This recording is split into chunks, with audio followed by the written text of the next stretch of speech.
मुंबईतल्या सगळ्या अनधिकृत झोपडपट्ट्यांमध्ये आता पालिका अधिकृतपणे पाण्याचं कनेक्शन देणार आहे। मुंबई महापालिकेच्या स्थायी समितीमध्ये तसा प्रस्ताव मंजूर करण्यात आला।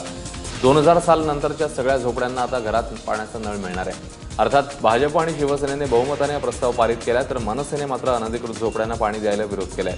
विशेष म्हणजे अनधिकृत झोपड्यांना पाणी देण्याच्या प्रस्तावात जाचक अटी आणि शर्ती असल्यामुळे काँग्रेस, राष्ट्रवादी आणि समाजवादी पक्षाने तटस्थ राहण्याचाच निर्णय घेतलाय।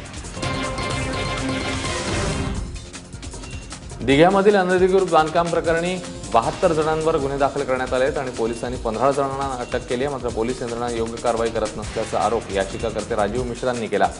बिल्डर, राजकीय कार्यकर्ते त्यांना संरक्षण देण्यासाठी पोलीस साधी कलम लावत असल्याचा आरोप मिश्रांनी केलाय। पोलिसांनी मात्र मिश्रांचे आरोप फेटाळून लावले। तौर पर इसके जो भी जिम्मेदार लोग हैं उनको जेल के अंदर पहुंचाए बिना मैं चुप नहीं बैठूंगा और मैं अपने पिटीशन के बाकी के जो प्रेयर हैं मेरे, जिसमें मैंने इन सबों के खिलाफ कार्रवाई करने की मांग की है, उस पर अमल लाने के लिए चाहे किसी भी हद तक जाना पड़े। मुझे सुप्रीम कोर्ट, मुझे पूरी उम्मीद है कि मुंबई उच्च न्यायालय से ही मुझे इंसाफ मिल जाएगा। लेकिन अगर बाई चांस ऐसे अधिकारियों के खिलाफ कहीं कोई कमी रह जाती है तो मैं इसके खिलाफ ऊपर की अदालत तक भी जाने को तैयार हूँ। काळ्या यादीतील रस्ते कंत्राटदारांची हायकोर्टात पुन्हा एकदा मुंबई महापालिकेने पाठराखण केली। ज्यावेळी नव्या निविदा काढण्यात आल्या त्यावेळी कोणत्याही कंत्राटदारावर गुन्हा दाखल झालेला नव्हता, शिवाय कोणा विरोधातही तक्रार नव्हती असं पालिकेने उच्च न्यायालयात म्हटलंय।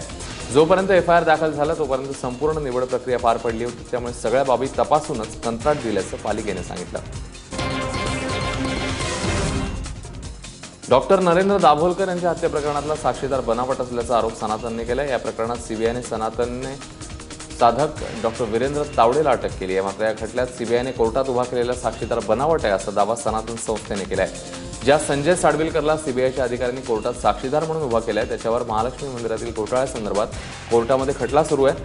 त्याचा पाठपुरावा सनातनच्या साधकांनी केला आणि त्याचा बदला घेण्यासाठी म्हणून साडविलकर सनातन विरोधात बोलतोय असाही दावा सनातनने केलाय। एवढंच नव्हे तर सीबीआयने साक्ष देण्यासाठी पैसे दिल्याचा दावाही सनातनचा आहे। जो साक्षीदार है, जो सीबीआई ने खड़ा किया है, संजय साडविलकर, ये साक्षीदार विटनेस ये पूरी तरह से बोगस है, भ्रष्टाचारी है और ये खरीदा गया एक साक्षीदार है। जमीनें लूटी गई थी, 3000 एकड़ 2500 एकड़ की जमीन गई थी, वहां के जेवर गए थे, वो जो कैश थी वो भी जमा नहीं हो रही थी। सारे सबूत देने के बाद आदरणीय मुख्यमंत्री देवेंद्र फडणवीस ने इसकी सीआईडी इंक्वायरी के जांच करने के आदेश दिए। हमने जो पिटीशन जनवरी 2015 में की थी उसमें संजय साडविलकर का नाम है। राजकारणी विरुद्ध अधिकारी असा संघर्ष सुरू आहे। राष्ट्रवादीचे नेते जयंत पाटील यांच्या विरोधात आधी माजी आयएएस अधिकारी आनंद कुलकर्णी यांनी आरोप केले। त्यानंतर आता विशेष पोलीस महानिरीक्षक कृष्णप्रकाश मैदानात उतरले आहेत। लॉटरी घोटाळा जनतेसमोर आल्याचं समाधान व्यक्त करणारी एक पोस्ट कृष्णप्रकाश यांनी फेसबुकवर टाकली। मात्र आपल्या फेसबुक पेजवर लोकमतची एक पोस्ट पेस्ट झाली, त्यावर आपण प्रतिक्रिया दिल्याचं स्पष्टीकरण कृष्णप्रकाश यांनी दिलं। तूर डाळीने पुन्हा एकदा 200 रुपयांचा टप्पा गाठल्यावर सरकारला जाग आली आहे। डाळीचा काळाबाजार करणाऱ्यांवर कडक कारवाई करण्याचा इशारा अन्न आणि नागरी पुरवठा मंत्री गिरीश बापट यांनी दिला। ते नाशकात बोलत होते। पाऊस लांबल्यामुळे भाज्या कडाडल्या आहेत। टोमॅटो, भेंडी, शिमला मिरची 100 रुपये किलोच्या घरात आहे। ताट्यातून भाजी गायब झाली आहे, तर महागाईमुळे डाळही सामान्यांच्या आवाक्याबाहेर गेली आहे। त्यामुळे साठेबाजी होण्याची भीती सरकारला आहे। दुसरीकडे भारतात 70% तूर डाळ आयात होते, त्यामुळे तूर लागवडीला प्रोत्साहन देण्याकरता सरकारने हेक्टरी अनुदान देण्याचा विचार सुरू केलाय। अजून ठरवले नाही, पण वेगवेगळ्या विभागात वेगवेगळे राहतील, म्हणजे थोडाफार फरक राहील। त्याचं कारण कोल्हापूरला जर तूर येणार असेल विदर्भातनं तर वाहतूक वाढणार आहे, पण विदर्भातनं अमरावती नागपूरला जाणार असेल तर वाहतूक कमी आहे आणि म्हणून भाव हा राष्ट्रपतींकडे गेलेला आहे। तिकडनं आल्यानंतर तो करू। राज्यातील सर्व खासगी अनुदानित आणि विनाअनुदानित शाळांमधली शिक्षक भरती यापुढे राज्य सरकार करणार आहे। शालेय शिक्षण विभागाने या संदर्भातला नवीन धोरणाचा प्रस्ताव तयार केला आणि मंत्रिमंडळाच्या मंजुरीनंतर याच वर्षापासून याची अंमलबजावणी होण्याची शक्यता आहे। हा निर्णय अंमलात आणल्यास शासनाने घेतलेल्या परीक्षेतील गुणवत्तेनुसार संबंधित संस्थांना शिक्षकांची नेमणूक करणं बंधनकारक असणार आहे। खासगी शाळांमध्ये शिक्षक भरतीत अनेक मोठ्या प्रमाणात वशिलेबाजी आणि भ्रष्टाचार होतो, यावर आळा घालण्यासाठी हा निर्णय घेण्यात आला आहे। अत्यंत स्वागतार्ह निर्णय ठरेल. किंबहुना या सरकारला अनेक पिढ्या लक्षात ठेवतील इतका हा महत्त्वपूर्ण निर्णय ठरेल असं मला वाटतं. फक्त हा निर्णय घेताना एक काळजी अशी घ्यायला पाहिजे की सरकारच्या हातात भरती जाणं म्हणजे आगीतून फोपाट्यात जाणं असं होऊ नये. याचं कारण आश्रमशाळांची भरती आज पण शासन करतं, परंतु त्यातले भ्रष्टाचार हे जगजाहीर आहेत.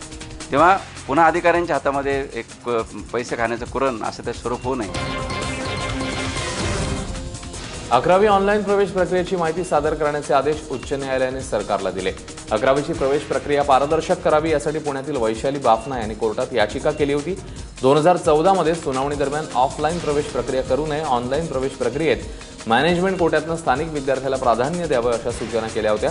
मात्र त्याचं पालन यंदाच्या प्रवेश प्रक्रियेत केलं जात नसल्याचं म्हणण्यात आलंय. त्यावर न्यायालयाने शासनाला चांगलंच धारेवर धरलंय. कल्याण डोंबिवली महापालिकेच्या स्मार्ट सिटी परिषदेच्या उद्घाटन प्रसंगी मुख्यमंत्री देवेंद्र फडणवीस यांनी आश्वासनांची खैरात केली. कल्याण डोंबिवली शहरांमध्ये क्लस्टर डेव्हलपमेंट लागू करण्यासंदर्भात सरकार सकारात्मक विचार करेल अशी ग्वाही मुख्यमंत्र्यांनी दिली आहे. तसंच MMRDA परिक्षेत्रातील शहरांना मेट्रो जोडणार असल्याचं आश्वासनही त्यांनी दिलं.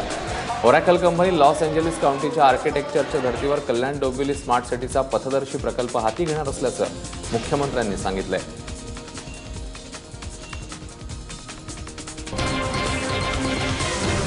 क्लस्टरचा विषय असेल किंवा SRA विषय असेल, आज या निमित्ताने मी घोषणा देखील करतो की जरूर कल्याण डोंबिवली करता क्लस्टरचा विचार या ठिकाणी सरकार करेल. आणि आताच मला गृहनिर्माण मंत्र्यांनी सांगितलं की SRAच्या संदर्भात त्यांनी निर्णय प्रक्रिया सुरू केली आहे. त्यामुळे SRA देखील या ठिकाणी आपण लागू करू. येत्या 31 जुलैपर्यंत राज्यातल्या सर्व समुद्र किनाऱ्यांवर सुरक्षा व्यवस्था तैनात करा असे आदेश उच्च न्यायालयाने राज्य सरकारला दिलेत.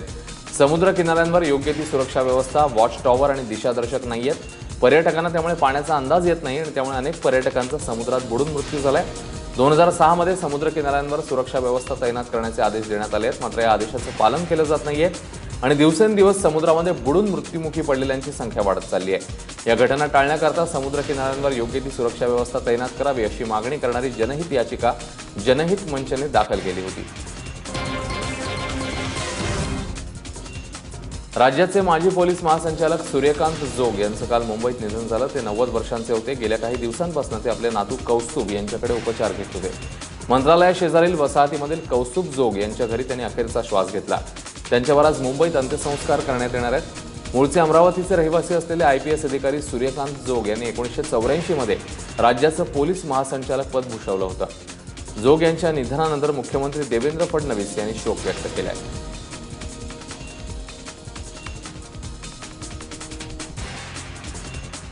शिखांच्या हत्याकांडानंतर दिल्लीच्या पोलीस महासंचालकपदी सूर्यकांत जोग यांची नियुक्ती करण्यात आलेली होती. 84 मध्ये खास इंदिरा गांधी यांच्याकडून त्यांची नियुक्ती करण्यात आली.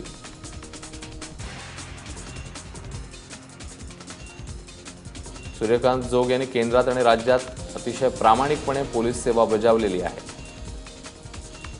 निवृत्तीनंतर त्यांनी जलसंधारणाची कामं केली आणि विविध उपक्रम देखील राबवले.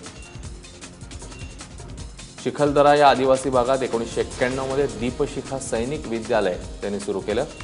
दीपशिखा शाळेत जलपुनर्भरण कार्यक्रम 25 वर्षांपूर्वीच यशस्वीरित्या राबवलेला आहे. गरीब विद्यार्थ्यांना शिष्यवृत्ती देऊन शिकण्याकरता प्रोत्साहन देखील त्यांनी दिलेलं आहे. अमरावतीमध्ये वरुड मोर्शी भागात वसुंधरा जल प्रकल्प योजना त्यांनी आखली.